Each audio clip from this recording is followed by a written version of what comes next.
Alrighty then, let's try video editing. See how this goes. Let's see who we're flying against today. Would you like some chocolate chip cookies? Gosh, Mom, I'm trying to make a video for strangers on the internet. Go away! Oh, okay, darling. Say hi to the internet for me. Internet, my mom says hi. Okay, so always start by flying up. Your angle of aptitudinalness, as well as how high you fly, will depend upon the situation. I usually go to about 1,200 or so meters. I cut it off a bit early in this situation because I want to get my nose put down early. Oh, this is a mistake. Thank you, in-game me, for pointing out the potential problem.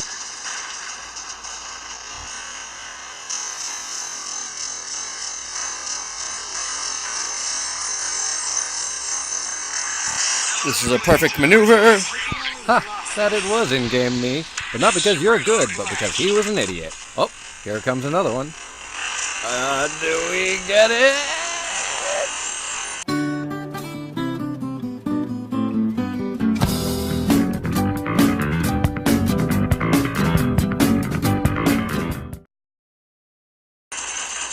Oh, come on.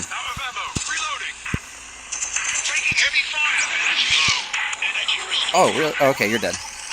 Well, hey, it's our friend Monkey. Welcome back. I'm really sorry that we're gonna have to go through this again. What? Where'd you go? An excellent question, in-game me. But if studying Cotton Eye Joe has taught me anything, it is that to truly understand where someone went, you must first study where they came from. So let's go ahead and wind it on back and pay attention to the minimap. Time Wizard, could you send us back in time, please? Young Master, you mean you're finally going back to kill Pol Pot? No, not now. I still haven't found a good Khmer teacher. Give me a break.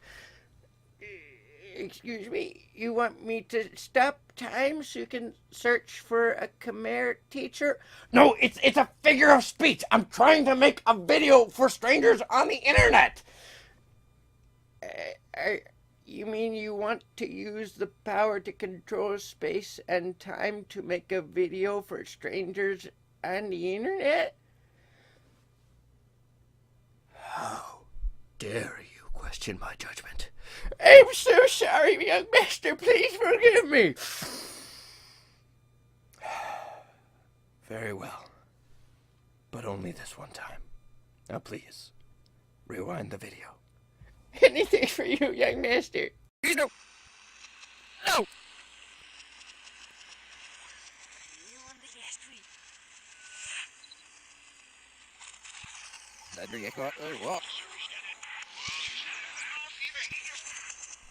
Alright, he's about to respond, and...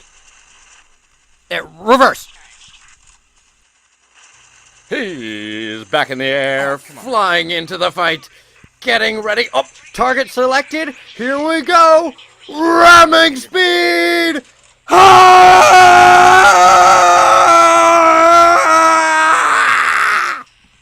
What?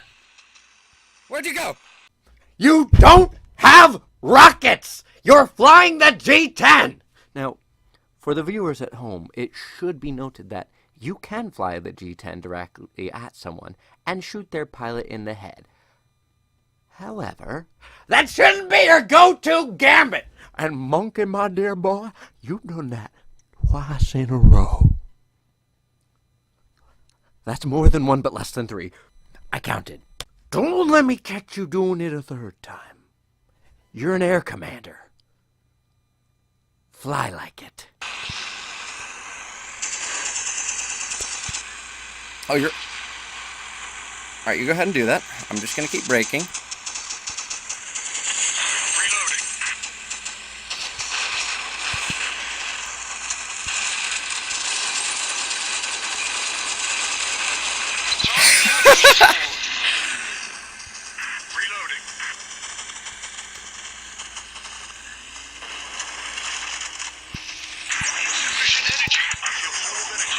Oh, Monkey, please, no, don't do this again. Don't just charge right at someone head on and...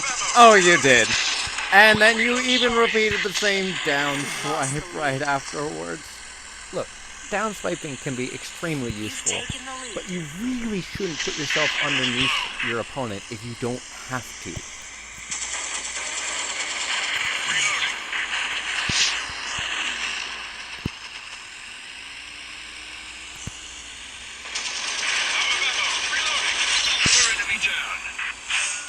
Oh god. Where are you?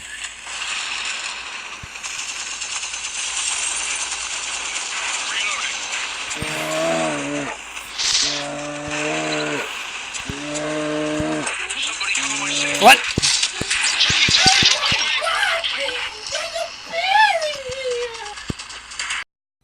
Yeah, that's my new wrestling partner. What about him? He's clawing on my wallpaper! You do something about it. I already told you. I'm making a video for strangers on the internet. Look, just take my beer bottle and glass him. We'll have Time Wizard fix the wallpaper afterwards. Are you suggesting we use the power to control time and space to repair wallpaper?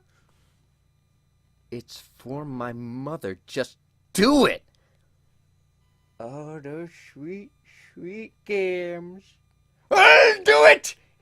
Thank you, darling. Give me that. Alright, you messed with the wrong woman's wallpaper.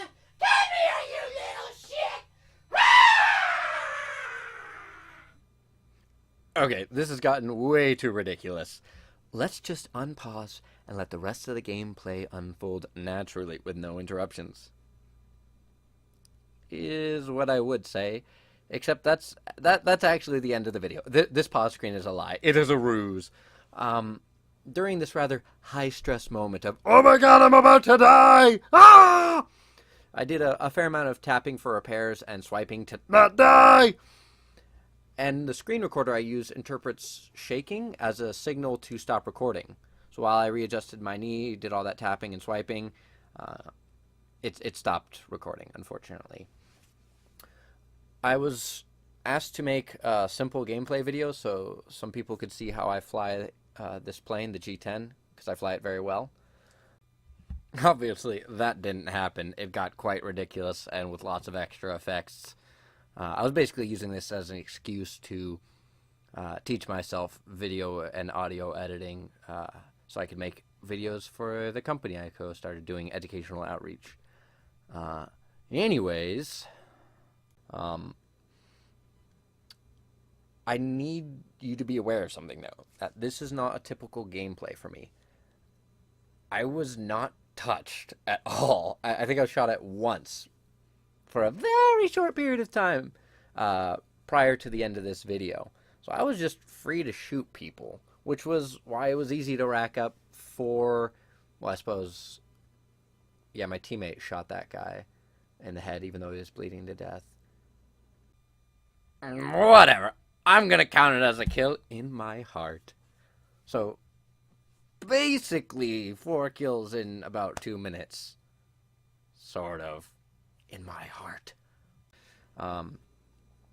But generally speaking, my games look more like this.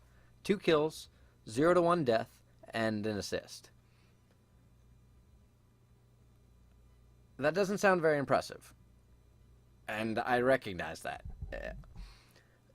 But last season I made it to Air Force General solo. This season I am flying duo just to do something different. Bryce was my partner in this game. We played 12 games together that day. We went 10-2.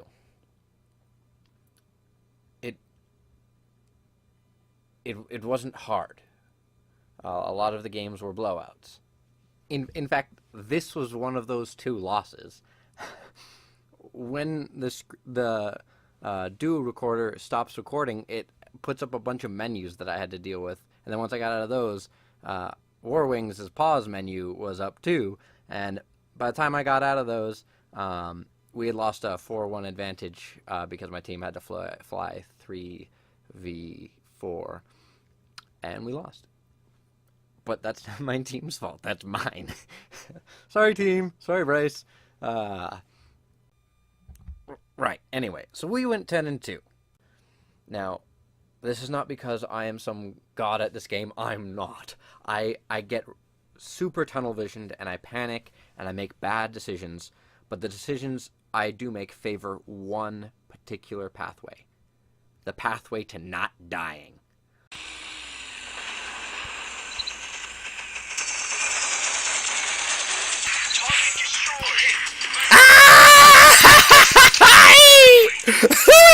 Run! So I swipe preemptively whenever I see planes pointing at my pilot on the minimap, when I'm turning into them. At the moment I start getting shot, I will swipe as soon as I possibly can. If I'm just about to have a kill lined up and I see I'm getting shot, I immediately abandon that kill if I can, and try and get away. The reason for this is the G10 is